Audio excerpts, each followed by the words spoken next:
There's no space for his underhook. So if he tries to punch the underhook, it's not going. And then we lift with our right foot can be re-engaged in the hip. My shin to shin can lift him up. And then once again, we're back on leg attacks. Okay, we're back. And I don't mean leg attacks as in heel hooks. I mean leg attacks as in overwrap X, full X. You could go into the reaping leg attacks. You could go into bear trap. But you can get back to shin from a knee cut. It's very, very common that I use this tactic many times. So it's the same scenario as our single, but now we have a much more astute training partner. He realizes that if he slides out recklessly, that here comes this awkward single where he can't face you. And so now they put the brakes. He begins pitting me again, and now we move into a shin to shin. So let's take a look at this angle. So you can really see what the left leg is doing, what my right foot is doing.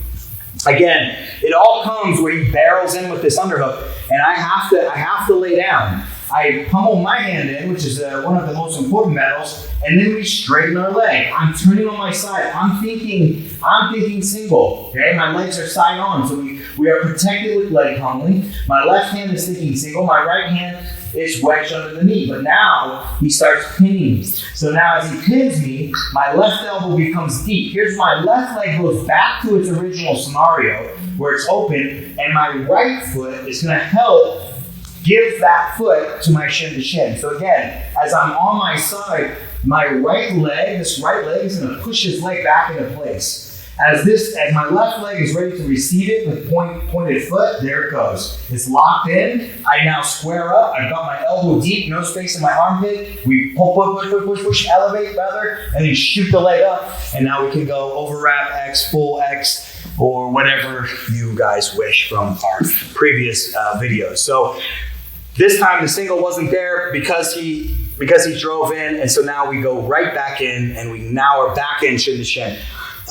Mind you, this is the way that you can get the shin to shin from any single leg, as long as you win the pummel battles. Remember, there can't be any underhook here. You've got to be very strong at pummeling, making sure that our arms are always in good position, and then our feet do what they need. Our bottom leg passes it to my left leg that is pointed and then engages. The knees come in tight to our original shin to shin position.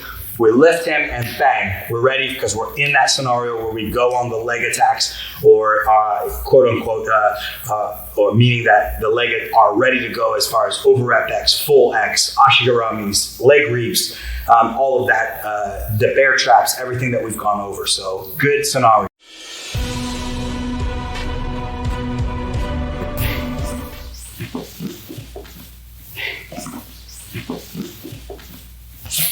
Okay, let's look at one very fantastic counter on shin to shin, which is a backstep method. Now, let me do the counter. I'll just use Lance and I'll explain the counter before we look at our counter to the counter.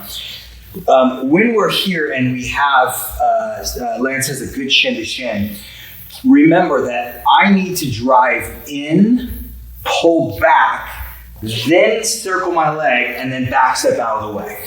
And then we can come down, okay? Again, I need to move in, pull back, circle, jump out of the way, and then I have a legitimately good back-stepping counter. Now, I will tell you, every counter, there's always a counter that can take care of any offense. The power of shin to shin is going to be in the fact that we are pulling our training partner onto us. So we must keep that in mind. So first and foremost, when we lock in an elbow deep and he begins to put that hand on, we must, boom, bring him onto us or come out on a single. Okay, that's going to really shut down a large amount of opportunity for him to do this counter. Because of the way I'm holding the knee, he must get some space in the knee. Otherwise, if he just tries to backstep because of my sticky hook, he'll never make it.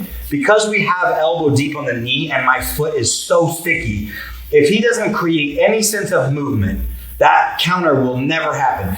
As he swims his leg back, if I keep this sticky hook, yeah, he's just going right into legs. I shoot this thing through, and he puts himself into leg locks or the overwrap X, or et cetera, et cetera.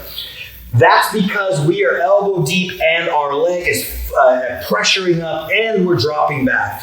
If he puts the weight back, remember, we come up. We can come up on a single. We can go into the double. We can spin underneath for the X guard.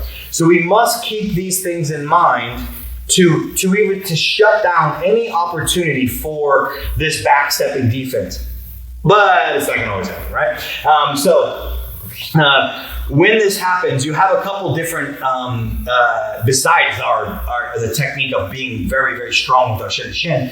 Number one is if you can catch his backstepping leg with your right leg, you can save yourself. So as this leg clears his hook clears, if I can go and bring my hip underneath him and get the hook to the knee, he's really gonna have to not only block my shin, but be very, very quick with his back step. So that is a potential option. If you can catch that leg, okay? And I say if you can because guys that are good are going to be pretty good here quickly.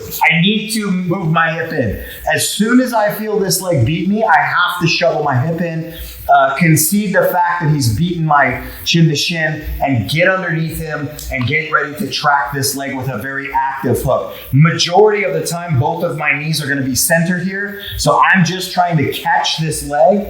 And then once the leg is caught up in the air, he's going to have to wait on this leg. Once the leg is caught, I can grab it, and then I can bring myself back to an overwrap X. So this is one method. So again, I'll show you what that looks like. We have a shin to shin. He beats the hook. I engage into this type of long hook activity. I just jam my hips underneath, and I'm simply just trying to catch this leg from stepping back around over here. So as he steps that leg back, I catch it, I go get his ankle, and then we can then jam into overwrap X. That's one thing we can do. The other thing we can do is disengage. So when he steps around, 1 and 2, I'm in the seated position.